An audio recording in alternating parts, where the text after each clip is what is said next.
Hello and welcome to the second Sonic 3D's Director's Cut update. The first thing you will notice is that the Green Grove zone is looking more, well, green. I always thought that this level looked too brown overall for a zone called Green Grove, so I changed one of the floor tiles to green instead of dark brown, and also made the trees closer to how they traditionally look in Sonic games.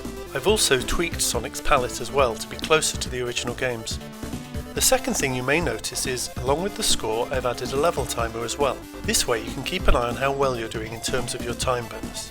It starts flashing at 9 minutes, and if it reaches 9 minutes 59 seconds it stops, but with currently no penalty beyond a time bonus. Traditionally Sonic would lose a life at this point, but I don't think I'll add that. I've also made the laser bolt a bright red so it's easier to see.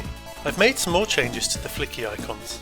Instead of flashing if you haven't collected them, they bounce up and down, which I think looks better. And I've also added an icon that helps you find the nearest flicky when they wander off the screen.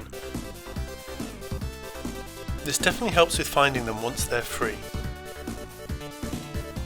I'm still not sure whether to flash the icon slowly like this, or whether to have it flash rapidly like this, which is more old school arcade. I probably prefer it faster, but let me know in the comments which you think is best. Next, I've added Super Sonic. He follows the normal rules and is activated when you have all 7 Chaos Emeralds and you have 50 rings or more.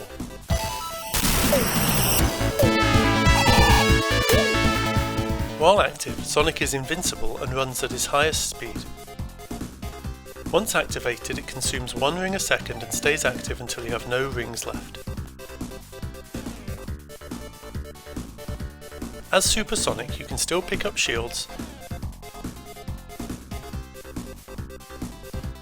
and smash through rocks and walls that would normally need his spin dash. Once you run out of rings, you will still have any shield you collected, but if you have a shield already, you can't activate Super Sonic as per the established rules. If you lose your shield, you can then activate Super Sonic again. One of the major problems with adding Super Sonic is that other things that use Sonic's palettes go golden too. That's not a big issue with things like flickies, but when all the water turns golden, it's a definite issue.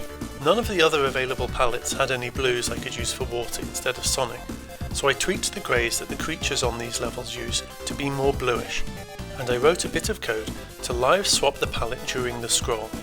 It's pretty quick doing it real time, but if I hit any frame rate issues I'll have to dig into the map data format. However, this is the result. This is because, although the palette has blues in it now, they're in the wrong place for how this graphic was created, and there are also less of them. To solve this problem, I wrote a bit of code on the Genesis that allowed me to remap individual pixels to different colour locations. I then dumped the relevant graphic memory to disk and rebuilt that into the code. And so now we have nice blue water, which is also closer to the original games, and Sonic can transform without affecting the colour. Moving on, I felt that the camera when fighting bosses was pretty bad. You never really got a good view of them, and even with the new improved camera it still doesn't work well.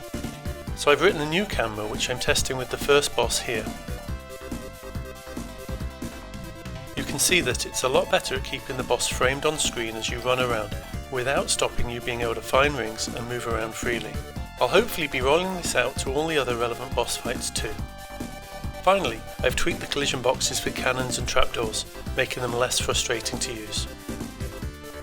And that's about it for this update.